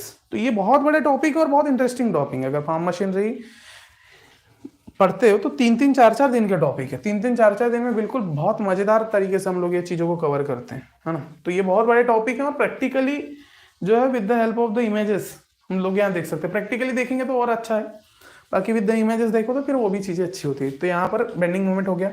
बेंडिंग स्ट्रेस, तो बेंडिंग स्ट्रेस को हम लोग सिग्मा से रिप्रेजेंट करते हैं। This is the equation number 2, equation number 1 also. तो we know the value from the, जब भी आपने बेंडिंग मोमेंट पढ़ा होगा, है ना, तो ये हम लोग पढ़ते हैं सोम में हम लोग पढ़ते हैं। आप लोगों का बहुत ही इंपॉर्टेंट सब्जेक्ट होता है सोम, स्ट्रेंथ ऑफ मटेरियल, वहां पर हम लोग ये चीजें पढ़ते हैं, बेंडिंग मोमेंट, बेंडिंग स्ट्रेस वगैरह। तो we know the formula, the sigma upon Y is equals to M upon I N A. आप लोगों के पास इतना टाइम नहीं कि आप लोग अभी जाकर के देखें, लेकिन ये फॉर्मूला आपके क्वेश्चंस में यूज होगा। That is sigma upon Y M upon I N A, this is the third formula. अब यहाँ पर जो y होता है ये क्या होता है, डायमीटर अपॉन 2 होता है। जो भी आपका डायमीटर गिवन रहेगा इन द क्वेश्चन उसका आधा होता है, ठीक है। आई एन ए जो होता है इस रिप्रेजेंट है the B D cube upon 12 for the bending moment. Okay, जो आई एन ए होता है ये बेंडिंग मोमेंट में इसका जो वैल्यू होता है बी डी का क्यूब अपॉन 12 होता है ना। जब आपने सोम पढ़ा होगा या जो भी बच्चे थर्ड ईयर में होंगे या सेकेंड ईयर में होंगे तो वो ये वैल्यूज जानते होंगे from the theoretical knowledge of the course, ठीक है। तो sigma upon Y is equals to M upon I N A, ठीक है। आपको y की वैल्यू पता होना चाहिए कि डायमीटर का आधा, आई एन ए में बी डी क्यूब अपॉन 12 से हम लोग निकाल सकते हैं। तो यहाँ पर आप सब putting all the values you can get a sigma upon D upon 2 to R H into H shank upon B D cube upon 12। तो यहाँ ये एक आपका कंप्लीट फॉर्मूला होता है वो कैलकुलेटिंग द कंडीशन। सिग्मा पर पूछ लेगा कि बेंडिंग स्ट्रेस बताइए क्वेश्चन में, है ना, सॉइल रिएक्शन बताइए, हाइट ऑफ द सैंक बताइए क्वेश्चन में, तो यहाँ से you can get a values properly, ठीक है। तो इस तरीके से हम लोग लेते हैं। तो ये फॉर्मूला आपको नोट करना है। ये साइड रेशियो कभी कभी गिवन रहता है, साइड रेशियो के अकॉर्डिंग जब भी क्वेश्चन में आपको साइड रेशियो गिवन रहेगा तो आपको हमेशा डी अपॉन बी के रेशियो में लेना है ना। पहले आपका डायमीटर रहेगा ऊपर पे और नीचे पर आपका क्या रहेगा, बी रहेगा, ठीक है। जब आपका डायमीटर क्या हो, बड़ा होगा बी से, उस कंडीशन में आपका डायमीटर क्या होता है, बी से बड़ा होता है। तो ये आपका कंप्लीट कवरेज था ये टॉपिक्स का। कल्टीवेटर यहाँ पर खत्म हुआ। जो भी ये सारी क्वेश्चंस पे आते हैं, है ना, ये सारी चीज़ें इस तरीके से होती है। इंपॉर्टेंट चीज़ है कि भाई क्या छोड़ोगे और क्या रखोगे पास में, वो सारी चीज़ें यहाँ पर इंपॉर्टेंट है। तो उसके अकॉर्डिंग हम लोग चीज़ों को कर रहे हैं, ठीक है। देखिए क्वेश्चन है, कल्टीवेटर का जो है depth 11 to 30 centimetre operated at depth of 10 centimetre. Furrow cross section जो है is triangular having 90 degree tip angle the unit draft of soil is 20 kilo Newton पर मीटर स्क्वायर। ड्राफ्ट पूछा है इसमें। कल्टीवेटर का टोटल वेट इतना है, इतनी डिप्थ में ऑपरेट कर रहा है, क्रॉस सेक्शन जो है 90 डिग्री है, ट्राइंगल बन रहा है, यूनिट ड्राफ्ट गिवन है, तो आपको ड्राफ्ट मान करना है। इसमें क्वेश्चन में बोला कि फाइंड द ड्राफ्ट। सो और calculating the question we know about this is the shape of the triangular soil. Okay, 10 centimetre depth में ये बन रहा है। ओके, और ये यहाँ पर जो है 30 सेंटीमीटर विड्थ है, तो width will be given is this 30 centimetre. Okay, number of जो फरोज आपकी 11 एन नंबर ऑफ विड्थ में जो फरो बन रही है 11 एन पे वैल्यू है, डब्ल्यू की वैल्यू 30 सेंटीमीटर। जस्ट सेकेंड बेटा। तो यहाँ पर सबसे पहले हमको ड्राफ्ट निकालना है। क्या निकालना है? ड्राफ्ट निकालना है। We know about the formula for the calculating of draft. मैंने जब एमबी प्लव कवर कराया था तो वहाँ बताया था कि ड्राफ्ट क्या होता है। अगर इन the question unit draft is given, तो यूनिट ड्राफ्ट और एरिया का जो मल्टीप्लीकेशन होता है वो क्या होता है? आपका ड्राफ्ट होता है। तो यूनिट ड्राफ्ट गिवन है, एरिया हमको कैलकुलेट करना पड़ेगा कि कितने एरिया में हो रही है। तो area for the single shape will be triangular, जो है ट्राइंगुलर शेप का, तो एरिया ट्राइंगुलर शेप के लिए एरिया सिंगल क्या होगा? 1/2 10 × 20। This is the distance of 10, this is distance of 10। तो यहाँ से सिंगल एरिया कितना आएगा? 100 सेंटीमीटर स्क्वायर। फिर यहाँ से ये सिंगल फरो के लिए, सिंगल फरो उसका एरिया, लेकिन हमको टोटल के साथ मल्टीप्लीकेशन करके निकालना, तो टोटल एरिया विल बी 11 × 100। तो यहाँ से 1100 सेंटीमीटर स्क्वायर हमारा टोटल एरिया आ गया, क्योंकि 11 है ना भाई। The number of the furrows is 11 furrows. Okay, 30 centimetre dip तक में ये बने हुए, तो उसके अकॉर्डिंग 1100 सेंटीमीटर यहाँ से आपका टोटल एरिया आ जाता है। ओके, तो फिर यूनिट ड्राफ्ट के साथ टोटल एरिया का मल्टीप्लिकेशन करोगे, सो you can easily get the draft. तो अगर फॉर्मूलेज मालूम है, सो you can calculate easily the questions. Okay, तो इस तरीके से आपके क्वेश्चंस बनते हैं कल्टीवेटर वगैरह के। बाकी मैं अभी PDF ऐड कर दे रहा हूँ, तो you can solve the problems from वहाँ से। और जितने भी प्रॉब्लम्स हैं जो छूट रहे हैं, या तो बुक की हेल्प लो, है ना, कंसेप्ट रिवाइज कर रहे हैं, बुक की हेल्प लो, जो बुक है आपकी उसकी हेल्प से आप लोग बना सकते हैं। ये बुक आपको परचेस कर लेना चाहिए था, मैंने एक बुक डाला भी था आप लोगों के ग्रुप में, numerical approach agriculture engineering with objectives. आप लोगों की लाइब्रेरी में होगा, यहाँ नहीं मिल रहा है तो लाइब्रेरी से इशू करवाइए, लेकिन ये क्वेश्चन सॉल्व करिए वहाँ से, क्योंकि अब केवल और केवल क्वेश्चन सॉल्व करना ही आप लोग के लिए इंपॉर्टेंट है। The height of the standard of a cultivator along with its tine is 14 centimetre. Cultivator is operated at 9 cm depth and produce triangular furrow 9 cm width. Unit draft दिया है 3 Newton पर centimetre square. Maximum bending moment experience कितना हो रहा है कुछ है। Bending moment का फॉर्मूला क्या होता है? बेंडिंग मोमेंट होता है ड्राफ्ट इनटू हाइट। ओके, तो हमको ड्राफ्ट कैलकुलेट करना पड़ेगा। ड्राफ्ट कैसे कैलकुलेट करना पड़ेगा? अभी हमने देखा कि भाई अगर मेरे को यूनिट ड्राफ्ट दिया है तो मेरे को एरिया पे ज़्यादा फोकस करना पड़ेगा। 9 सेंटीमीटर डिप्थ और 9 सेंटीमीटर विड्थ के अकॉर्डिंग जो इसकी फरो बन रही है, ये चीज़ वहाँ क्वेश्चन में एग्जामिनर ने बोला हुआ है। ट्राइंगुलर शेप बन रही है, 9 सेंटीमीटर विड्थ है, 9 सेंटीमीटर डिप्थ तक बन रहा है। इसका एरिया क्या आ जाएगा? 1/2 आधार गुणित ऊंचाई। आधार कितना? 9 है, ऊंचाई की 9 है। Area will be 14.5 centimetre square is coming here. Now we know about the draft. Draft is unit draft into area is equals to the area. तो ड्राफ्ट की value 121.5 newton we can calculate from this here. तो draft आपका 121.5 newton यहाँ से calculate हो जाता है after calculation. Okay, so now comes in to the point.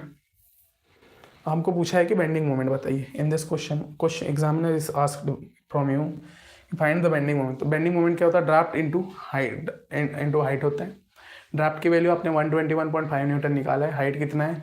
40 centimetre है, तो मैंने 0.4 मीटर में रखा है। तो you can get a value from the 48.6 metre from the here. तो you can calculate the bending moment directly. तो 48.6 मीटर यहाँ से आप लोगों की चीज़ें आ जाती हैं। ठीक है, तो इस तरीके से क्वेश्चंस आपके बनते हैं कल्टीवेटर के। फिर ये चीज़ें दी है यहाँ पर, आपको बोला है कि the cross sectional area of a cultivator in square millimetre पूछा है। बेंडिंग स्ट्रेस वगैरह सारी वैल्यूज दी है, पुट ऑल वैल्यूज दी है। ये क्वेश्चन आप लोग बना के देखना, मैं PDF अभी तुरंत ऐड कर दे रहा हूँ, तो आप लोग बना करके देख लेना। बाकी ये कवरेज था आज के टॉपिक्स का, जिसमें कुछ फॉर्मूलेज आपको याद रखने, सारी चीज़ें हम लोगों ने यहाँ पर कवर किया। Now the important point is, सभी स्टूडेंट जितने भी लाइव हैं सुनेंगे, अभी आफ्टर हाफ एन आवर या 1 घंटे बाद मैं फूड प्रोसेसिंग का टॉपिक स्टार्ट कर रहा हूँ। ठीक है, जिसको हम लोग रिवाइज करेंगे, जिसमें थर्मल प्रोसेसिंग आज हम लोग रिवाइज करेंगे। कंप्लीट थर्मल प्रोसेसिंग अभी 1 घंटे बाद आपका लेक्चर होगा। यानी अभी 2 बज रहा है, तो समथिंग 3:20 तक, है ना, 3:20 तक मैं जो है लेक्चर स्टार्ट कर दूंगा ऑफ द थर्मल प्रोसेसिंग, जितने भी स्टूडेंट लाइव है ना, क्योंकि हम फूड भी अब जो है पैरेलली कवर करते हुए जाएंगे, है ना। जितने रिमेनिंग टॉपिक बच गए हैं फार्म मशीनरी के, वो तो मैं अभी इस टाइम में कवर करूंगा, 1 बजे से लेकर के 2-2:30 बजे तक का। जो है फूड प्रोसेसिंग जो है वो 3 बजे से लेकर के हो सकता है 6-7 बजे तक चले। बाकी नाइट में आप लोगों को क्वेश्चन प्रैक्टिस करना है, मैक्सिमम क्वेश्चन प्रैक्टिस पर ध्यान देना है ना, maximum to maximum question practice पर ध्यान है। जिस भी स्टूडेंट के पास बुक नहीं है, go in to the library. हर कॉलेज, जो भी एग्रीकल्चर इंजीनियरिंग कॉलेज के स्टूडेंट्स हैं, सभी के लाइब्रेरी में संजय कुमार की बुक्स अवेलेबल होती है, गेट डाइजेस्ट भी होगी, लाइब्रेरी का ले लो, है ना, ज़्यादा से ज़्यादा। बाकी हमने क्वेश्चंस करवाए इन एप्लीकेशंस, तो क्वेश्चंस को भी एक बार रिवाइज करते जाइए, जो भी क्वेश्चन, क्योंकि क्वेश्चन सेशन तो सब में अलग ही अलग है, पीवाई के सेशन, क्वेश्चन सेशन सब में अलग है, तो वहाँ से आप क्वेश्चंस जो है प्रैक्टिस करना स्टार्ट कर दो, ठीक है। Questions practice is the important for your examination. Okay, ये चीज़ आपको यहाँ पर याद रखना है। ओके, तो ये इस तरीके से आपके ये टॉपिक्स थे। इसके बाद में स्प्रेयर, डस्टर और स्प्रेयर वगैरह जो बचे हैं, ठीक है, उनको भी मैं कवर करवा दूंगा। स्प्रेयर और जो है डिफरेंट टाइप के अभी जो आपके सेशंस बचे हैं, वो भी हम लोग अभी कवर कर लेंगे in next sessions. Okay, thank you, meet on the next lecture. PDF आप लोगों को जो है एप्लीकेशन में मिल जाएगा, वहाँ से रिवाइज करना है। अभी हो सकता है तो अभी 10-15 मिनट में आप लोग जो है जितने भी क्वेश्चंस हैं वो रिवाइज कर लीजिए about the disc plough, disc harrow, और ये सब सॉइलर, और क्या था, कल्टीवेटर, रोटावेटर आप लोग पढ़ेंगे। रोटावेटर आप लोग वहीं से तुरंत आप लोग रोटावेटर, कॉस्ट एनालिसिस भी मैंने पढ़ाया हुआ है, कॉस्ट छोटे लेक्चर्स है, तो आप लोग वहाँ से रिवाइज करें। कॉस्ट एनालिसिस बहुत ही इंपॉर्टेंट है, उसकी जो मेथड्स हैं, है ना, बैलेंस मेथड वगैरह, वो आपके लिए एग्जाम में पूछेगी। कॉस्ट एनालिसिस से एवरी ईयर क्वेश्चन आता है, इट इज़ कन्फर्म्ड। ओके, तो आप लोग वहाँ से कवर करेंगे। Okay, thank you, will meet on the next lecture. हाँ, और 13 तारीख से नई बैच स्टार्ट हो रही 2026 की, तो जो भी स्टूडेंट हैं ज्वाइन हैं, सो दे नो अबाउट, जिनके भी जूनियर्स हो सकते हैं स्टूडेंट, वो सारी चीज़ें उनको बताएंगे, ठीक है। और 13 तारीख से हम लोग जो है ओरिएंटेशन सेशन के बाद जो है नई बैच स्टार्ट कर रहे हैं, तो वो सारी चीज़ें आप लोग को पता होना चाहिए। Thank you, will meet on the after 1 hour come से from the food processing. Okay, topics हमारा फूड प्रोसेसिंग का रहेगा, थर्मल प्रोसेसिंग। 1 घंटे बाद हम लोग जो है लाइव आने वाले हैं, उसके बाद हम लोग वहाँ पर चीज़ों को कवर करेंगे। Okay, thank you, will meet on the next session.